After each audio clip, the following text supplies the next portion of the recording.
is from, alright? Yalla boy, let's go. 3, 2, 1. Iran. Iran. Make some noise for me!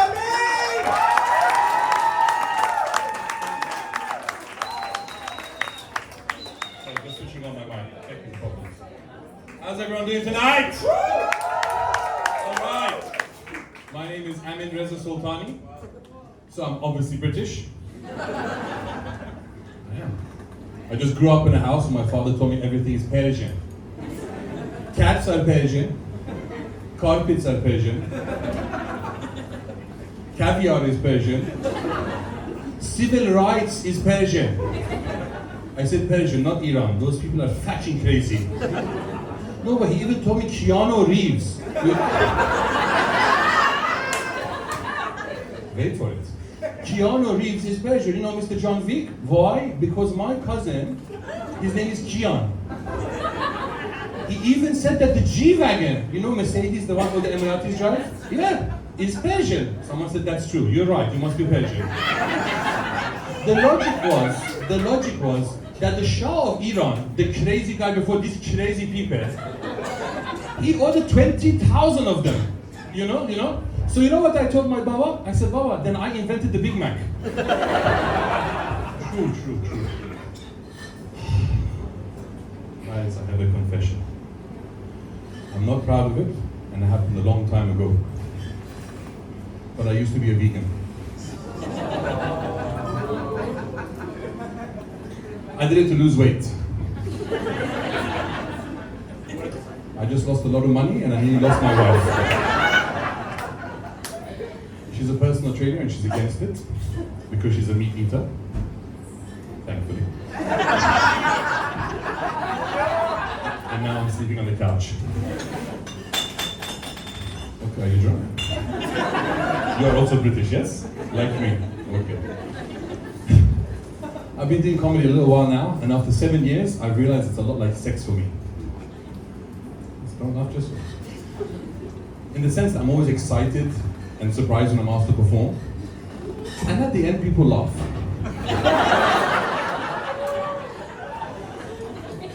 At the jokes, not the sex. After 7 years, my wife doesn't laugh about sex. She cries at the thought. It's terrible. So I have a problem with falling. The other night, I fell out of bed, cracked my head on a side table, and woke my wife. She's a personal trainer. She asked me what happened. So I said the most logical thing. I'm doing squats. Now, she's full English without the sausage. She looked me in the eye and she said, did your legs give way again? For all of you that don't know, that's British for you're fat, lose weight.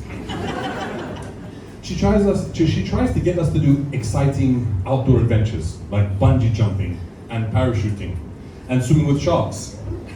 Now for me, bungee jumping is just assisted suicide. The cord will break.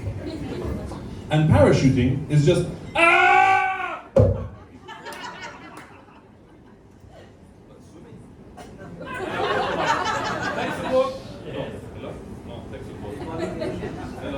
That's so racist. Why would I call the Indians? What's the guy? Tech support? Hello? Now a white guy will come out and you'll be embarrassed. See, I told you! I will fix your mic in bed later.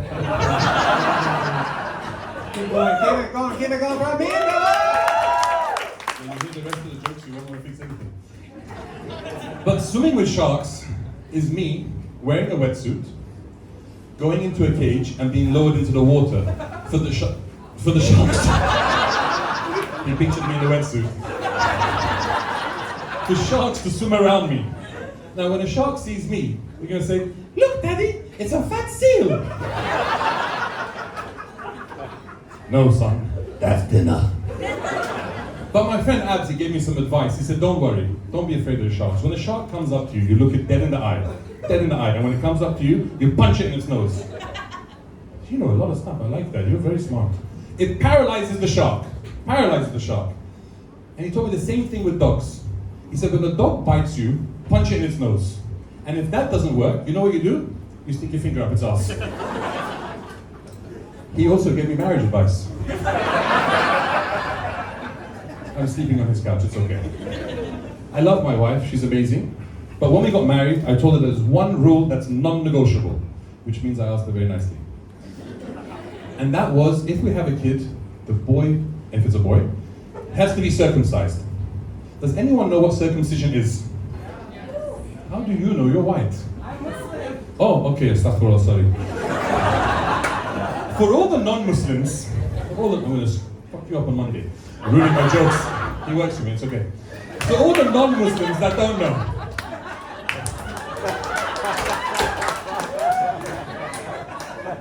Yeah, can anyone say probation?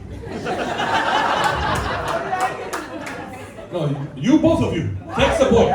Bencho, shut up, I'm trying to tell a joke. Where was I? Circumcision, penises. Okay, so circumcision is when you're born, they chop off a bit of your penis. In my case, a bit too much. But I told my wife it's not about religion, or about science, or about aesthetics, even though I think that the mushroom cut looks a lot cooler, and is a lot faster. But she wasn't impressed with the speed aspect of things. So I told her, what happens when we're standing at the urinal, and my little son looks over, and he says, Daddy, why does my willy look different to yours? He talks like that. What do I tell him? She didn't care. Hello, how are you? That's my wife. I'm not coming home tonight. But I said to her, what happens when it comes to hygiene? Because hygiene is very important, right? Everyone agrees? I said, how do you clean it? Because I have no idea, right? I'll ask you, sir. How do you clean a uncircumcised penis? Because there's like a retractable roof, it's like a shotgun action, you hold it with one hand, what do you, like it's like, I have no idea. So I told my wife, no problem, when our son does ask, I'm going to send him to you, and you can explain to him how you clean willies better than Daddy. Yeah, it's bad. It's bad. But my wife, she's great. She's a personal trainer, and when she's not trying to get me to lose weight, she offers me chocolate. And chocolate, when it's on the table, you say sex. Sex? Whoa. Freudian slip. You say yes to the chocolate. Because you don't know when the offer is going to come again. It's like sex. No, sex I know when it's coming. It's birthdays and Father's Day. My birthday, not hers. On her birthday, she has headaches. But she offers me this chocolate, and it's dark chocolate. And dark chocolate for me is disgusting. It's like charcoal. It's a hate crime. Her offering me this dark chocolate is like her dressing up in sexy red lingerie and high heels, and then telling me it's her time of the month. Yeah, you laugh, but sometimes it's her time of the month when it's my birthday and Father's Day. Yeah, but I love going to outdoor activities. It's amazing. It's amazing. I went to SeaWorld the other day. Phenomenal. All of you should go try it, check it out. It's fantastic. It's the freshest sushi I ever had in my life. Yes. I'm used to bullying though. You know, I grew up in England, right? In the 80s, and they used to call me Ahmad the Arab. And I say, no, I'm Persian. And they would say, fuck off back to India, you packy. It's terrible. It's terrible. So I told you everything is Persian, right? Everything. Now, my dad would tell everything is Persian. So much so that if you give me a topic, I will tell you how it's Persian. So I will ask for some audience participation. Please, somebody give me a title, anything at all, I'll tell you how it's Persian. The Godfather. What? This fucking guy said Nazis. Nazis? No, he said Godfather. I don't know Godfather, Baba. Godfather, obviously, how many... No, I tell you. Godfather, how many Persians, they all talk like this. Hello, my friend. How are you? This is typical Godfather, you know, and you always have to listen to the older guy. This is a Persian thing. But let's talk about Nazis. Because I heard someone else say Nazis. Nazis. My father, you know, Nazis is the guy, Hitler, you know, the crazy one? He was trying to create the Aryan race. What my father said was, in ancient times in Persia, there was this group called the Aryans. And she's so smart, this one. They migrated from northern Persia to Europe. Blonde hair, blue eye, all Persians. But anyway, let's go back to my father. That didn't work. It's okay, we move on. Obviously, it's not true. And they're flashing this light and I'm colorblind, I can't see. It's my time. But, coming up to that, my father, when I was bullied as a child, I was 12. And they used to say to me, are you gay because you don't have a girlfriend? 12 years old. It was very, very bad. The worst part was the bullies were my father and his friends. After 2 years, I finally had a girlfriend. I came home, I said, Baba, I have a girlfriend. He said, what is her name? I said, her name is Charlie. He said, what the fuck, Charlie? I knew you as a gay. I said, no, Baba, Charlie is short for Charlotte. He said, no, Charlie is short for fucking Prince Charles. What is wrong with you? Terrible. So my father and I don't talk much, but he called me the other day. And he said, did you see what happened? Your ex got the promotion. Prince Charles is now King Charles. This is why you're a stupid boy. If you had been a smart and not married a personal trainer who is wonderful, I love her, but after 7 years you are still fat. If you had stayed the gay, you could have also got a promotion. You could now be the Queen of England! Thank you guys, that's my time. And now, my time. Let's dance for ball. Let's dance for ball. Do. Iran, I'm trying to get closer to your dick. All right, get up on me, motherfucker.